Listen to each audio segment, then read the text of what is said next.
everybody, welcome back to another video with Gem Mint Masters. Today we've got a PSA reveal, or should I say PSA reveals. We've got two orders here. I'm actually going to break these up into two separate videos, but I just wanted to do a quick intro kind of showing the two orders. And I know in the past or I guess as of recently, I've been doing kind of like a financial breakdown on the orders.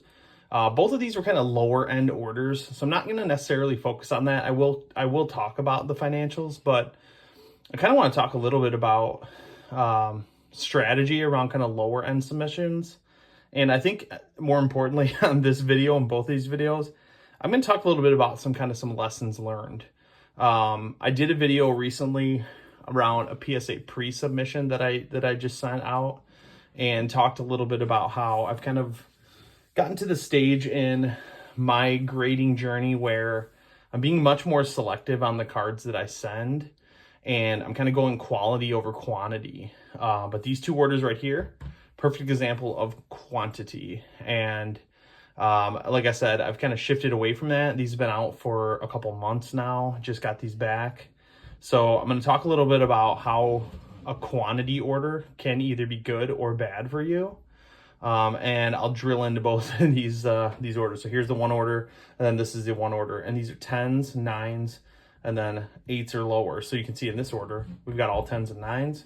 This one, 10s, 9s, 8s or lower. I think there's only one lower than an 8, but good amount of 8s in this order. So I'm going to talk about that. So I'm going to stop here and break these into two separate submission videos, and we'll get into them. So we'll see in a little bit. All right, so we are back, and we are going to focus on these stacks here for this first video, and then the next one will cover the other two stacks. So again, like I said, we've got our 10s, 9s, and 8s. And this particular order was actually somewhat of a carryover order from promo orders. I had a lot of low-end football, basketball. I think that's pretty much all that's in here is football and basketball. And it was some cards that were just, again, like I said, some leftovers, and some that I thought were worth grading. So I was like, you know what, I'm just going to give it a try and see what happens. But I think this is a good one where I'm going to say a lesson learned. I probably wouldn't go this route again, because anybody in these two stacks here is pretty much a guaranteed loser. And if we stack these two up, you can see we've got more of these than of these. So as I hit on again in that pre-submission video, I'm going quality over quantity, and maybe I need to take a closer look at some of these cards, but this can happen. I mean, this is what happens. This is the grading journey, and you win some, you lose some.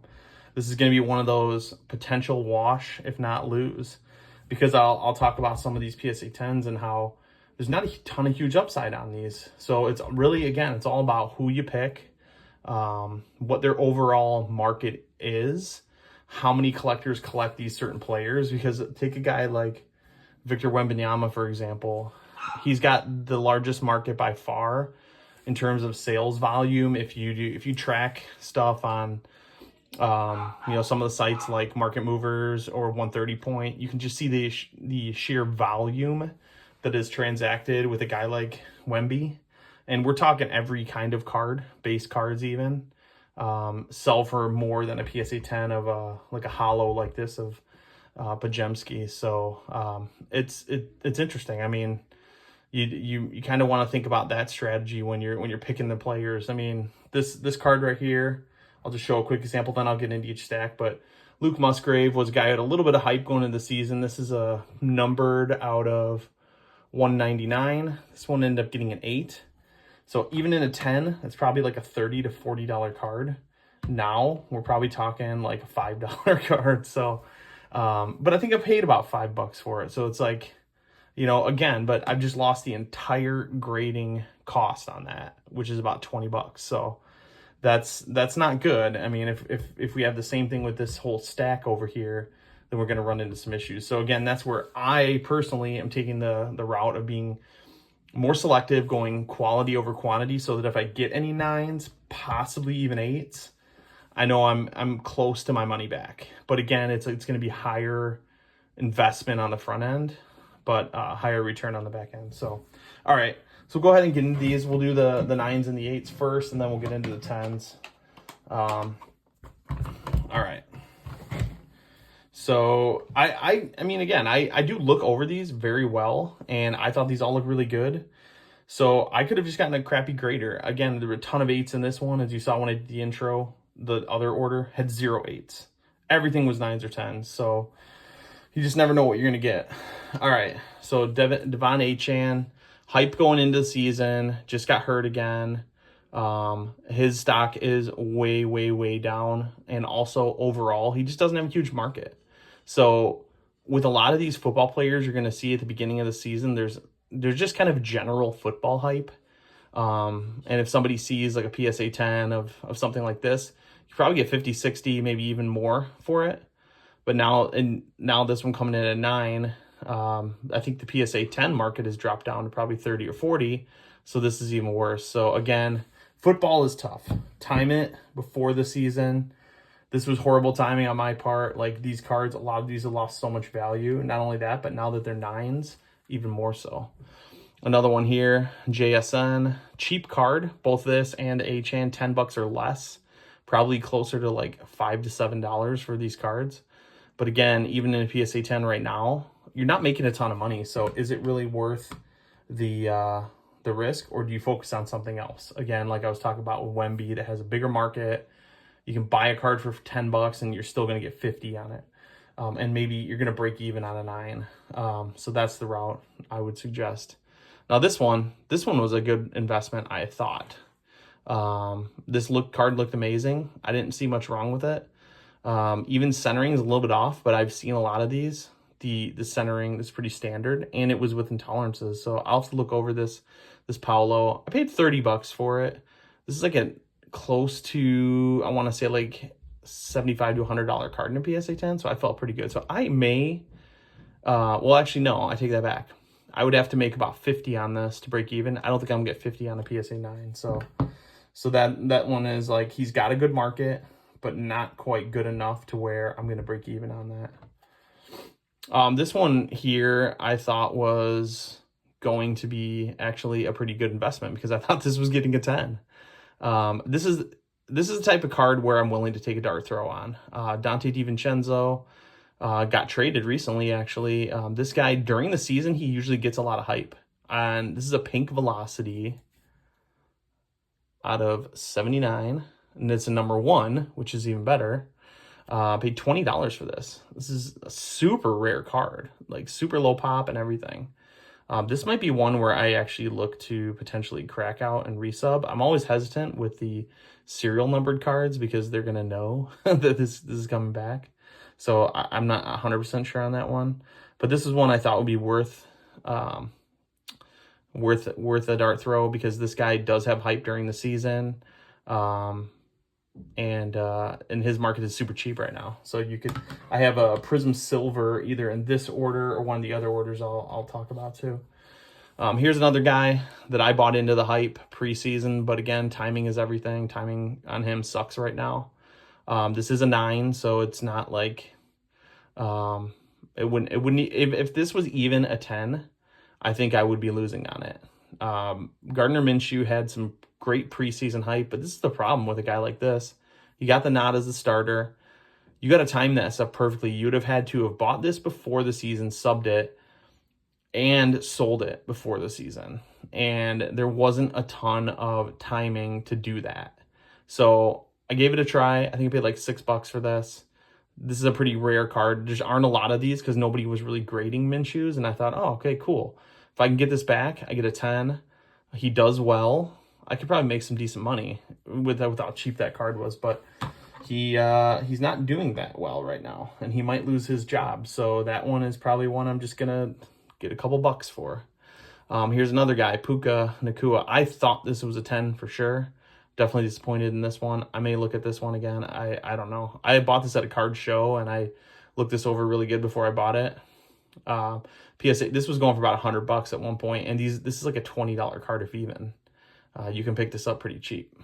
And now that it's a 9 and he's hurt, again, football season, the hype is always at the beginning leading up to the season. And then once the season starts, you just never know what's going to happen because guys are going to be playing well or not well at all. Or they're hurt like this. So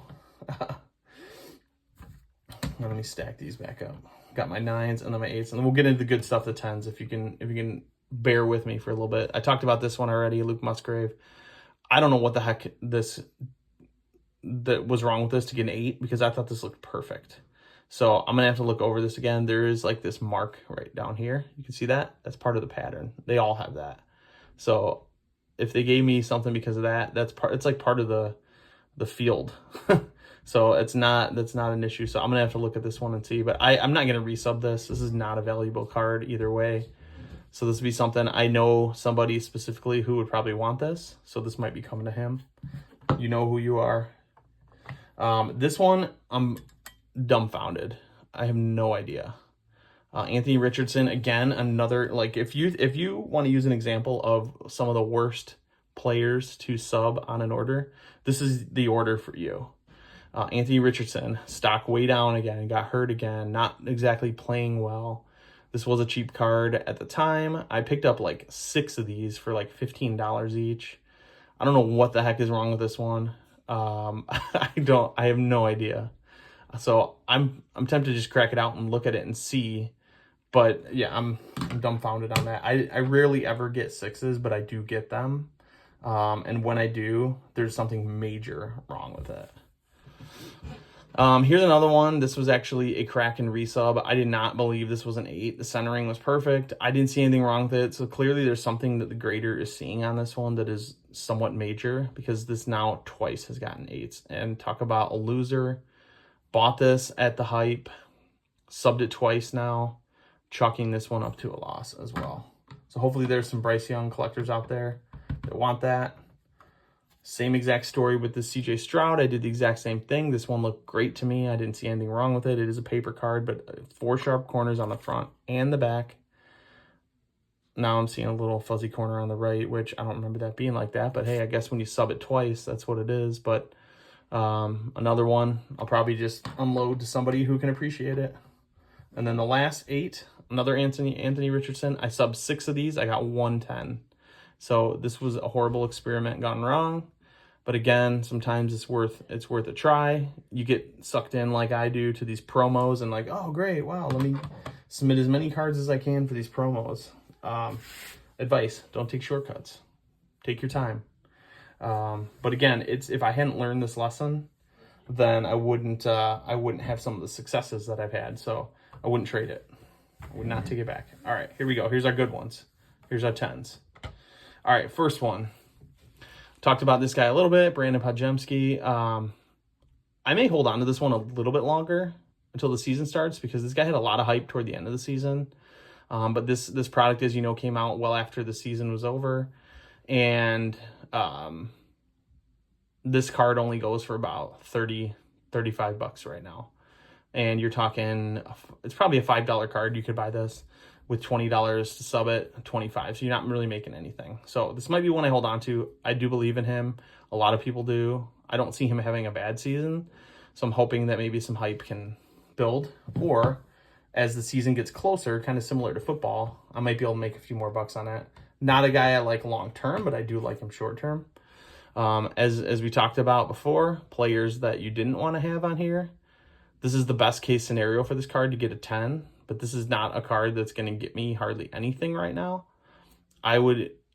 This was like a $10 or $15 card at the time, $20 to sub, so you're talking about $35. I don't even think I can get that for this in a PSA 10. Crazy, right? This was like a $100 card at one point, but Bryce Young, as we know, has looked awful this season, and his market has just tanked. So I don't even know what this is going for right now. But I will, since I just got this back, I will be checking that out to see if there's anything I can get for this. I'm okay unloading this, but if I can not lose money, I would prefer that. All right, here's another guy we just talked about. This was such a cool card. It lured me in. I got it for so cheap. It's the Orange Prism, his rookie out of 249. I was like, man, that'd be so cool to sub this one. It looked really good. Got a 10. I think this is like a $30 card right now, and it's probably about what I paid total for it. So I might just keep it. I don't know. It's such a cool looking card. It's rare. Maybe he has a resurgence. Maybe he stays the starter. I don't know. Or do I just sell it now? You tell me. Got a couple of this guy in here. Will Levis, again, a ton of hype coming into the season. Not so much anymore. Does he keep his starting job? I know he got hurt, so I think he missed part of a game at least. What to do with this guy. So this is one where, again, in a PSA 10, it might be a break even now. I'll have to test the waters and see on that one, along with this one here. I paid $5 for this. I paid $5 for this before the season, so this kind of told you what this market for these mosaics were. But I could have easily, if I could have sold this before the season, I could have easily made some good money on it. I may still be able to, but again, I'm only 25 into this, so we'll see. That's not so bad. This next one is actually a really great story. I'm 100% excited about this one. This is one of the few successes from this order. I've been subbing a lot of Shaq rookies because Shaq is kind of like a milestone for me. This is when I started collecting, like, hardcore. I started back in like 87, I would say, is when I started collecting. So I have a lot of that stuff, but as we know, a lot of that's junk. And I feel like the first year when Shaq came out, it started to kind of build more hype. His rookie is this card right here was like we're talking like back in 92 when this came out. You could buy this at a table at a card show for like $30, if not more. And they would sell packs of hoops for like $15. It was crazy. So I paid like $1 for this at a card show recently, and I got a 10, and I'm so excited. So, man, it's crazy how stuff has come full circle. This is like a $75 card. Mind-blowing again. Back in the day, it was close to that raw, and it's $1 raw now, which is insane. But if you can, like, Shaq rookies graded PSA 10, they're pretty valuable. So I kind of have a new mission to myself as the collector in me, like, just strictly for PC. I'm going out and trying to find some Shaq rookies. So stay tuned to some of my other orders, and you'll see that I've got some more coming. So hopefully good success on those. That's the first one I've gotten back, though. Another success story on this one, CJ Stroud Optic Preview Pink. I picked this up for like 20 or 30. This is like a $150 card. So I'm pretty happy about this one. If you're looking for some cards that has some pretty good gem rates, these Optic Previews do. For some reason, it came out really nicely centered in a lot of them, really clean copies. If you see these at shows or whatever, take a closer look at them, because I think these are some good ones to sub. They're not as valuable as the Optic, like the Holo Preview compared to the regular Holo. It's about like $100 difference, but it's still valuable. Still a valuable card. Here's another one, guy whose stock has come down. He has not really done much this year. He's not hurt or anything, but he just hasn't done a lot. Sam Laporta, I think I paid like $8 or $7 for this. I don't even know what this goes for. This could be a break even. I'm not really sure. But I'll take a look at this one. There's not a ton of money to be made in this. Again, that's kind of the lesson of this entire order is you pick the wrong players, you really just don't know. If these were all PSA 10s, I still don't even know what the outcome would be. Now, we're going to end it on a nice one here. I just thought this was a cool card. I picked this up well before the season for like $2 on eBay. Alvin Kamara, Silver Prism rookie. Awesome. PSA 10. The guy is balling this year. He is just, he's going crazy. He's having a career year so far. Hopefully he can keep it up. I may just keep this one. I think he's going to have an even longer career, and he'll be solidified with, I don't know whether it's a Hall of Fame or what, but I think he's got a bright future. He's been in the league quite a while. I mean, this is 2017, so we're talking 7 years later. He's still performing as one of the top running backs. I was so happy to get this one. Again, I paid like $2 for this. I think this goes for like 50 or 60 right now, which I think is still undervalued. But if he keeps performing the way he has, and let's say they go to the playoffs and he does well there, this could be a super valuable card. So I'm probably just going to hang on to this for the fact that I only paid $2 for it. I think it's kind of a cool card to hang on to. So all right, there we go. Lessons learned. This was a very interesting order. Some highlights and definitely some lowlights. So again, I think when you do this as much as I do, you're gonna have orders like this, and don't be discouraged. Just learn from it. You know, I look at these two stacks here, and even some of the ones in this stack, and I say, did I sub the right players? Did I sub the right cards? Again, a lot of it's about timing. If you're gonna speculate on certain players, make sure to do it before the season, because now that the season has started, I think a lot of these guys have underperformed, and I kind of missed the window there. So so lesson learned for me. But again, I love grading. I love raw to grade. It's great to see a success story like the Kamara and the Shaq that I got in this stack here, and it definitely made the whole order worth it. But yeah, so hopefully you guys learned something. Good luck in what you're subbing out there. Stay tuned for the next video in this. I'm gonna go through the other stack, and yeah, drop a like, comment, subscribe. See you next time.